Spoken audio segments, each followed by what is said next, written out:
This is more about life at the time of the coronavirus epidemic. There is now much talk, very optimistic, and not just from the trumpet, about a vaccine, definitely before the end of the year. The director of the CDC even said that states should be preparing for vaccine distribution by November 1st. I heard a discussion about landlords not being able to evict tenants who do not pay their rent because they're protected by the federal government because of the epidemic and massive unemployment. The conclusion of the discussion was this: so government is causing the problem they are seeking to avoid. As far as I'm concerned, you could cut that into marble and build another temple around it in Washington, all the state capitals too. Computers operate in an exact sequence. So many things that we do in a day require an exact sequence. Flying a plane requires a checklist. If you don't proceed in that exact fashion, nothing happens. It's like calling the wrong number. This is especially true when we interface with technology, but it's also true for interpersonal contact. When police are in contact with a civilian, they expect to control that interaction and see it continue in a specific sequence. As long as it does, they can follow their basic manual of instruction. They can play it by the book. But if it does not go like that, if the civilian does not follow the prescribed sequence, then things go haywire and the situation becomes unpredictable. At that moment, when the sequence breaks down and the players are interacting in a free-form manner, there is a huge potential for danger and physical harm. Too often, that potential explodes. Remember, the cop's job, their entire focus, is law and order.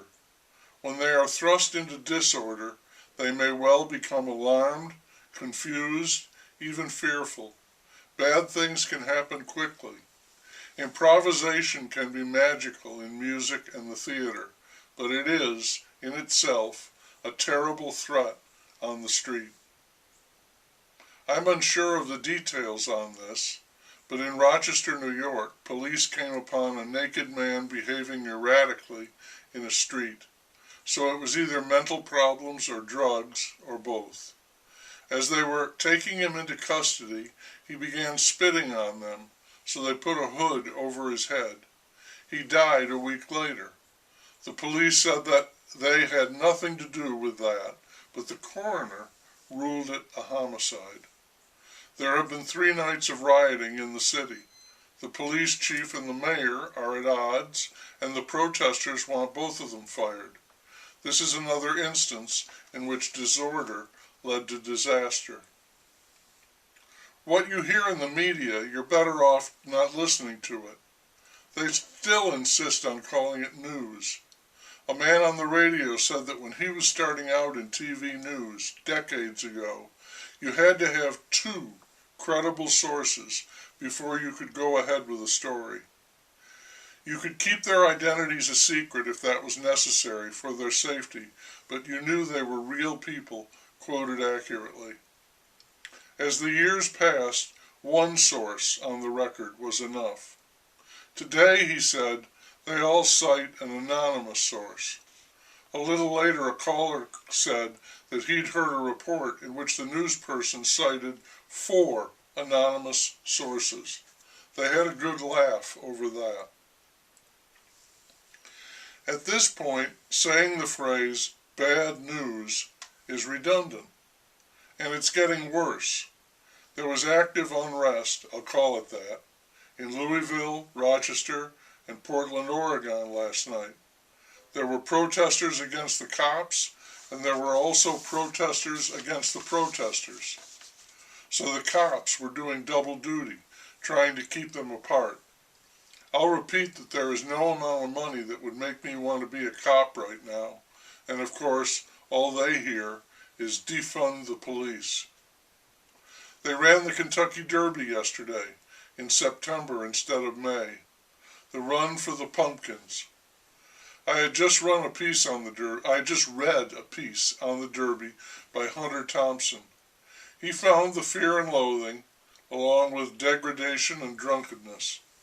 Yet for him, all things considered, it was almost a gentle piece. Reflective, you might say. Still almost within the bounds of journalism, before he became a parody of himself. I think that's why he killed himself. He'd taken that act as far as it would go. The Derby, the race itself, was quite thrilling, with two fabulous horses racing down the stretch to the wire before the empty grandstands. It was ghostly, it was off-key.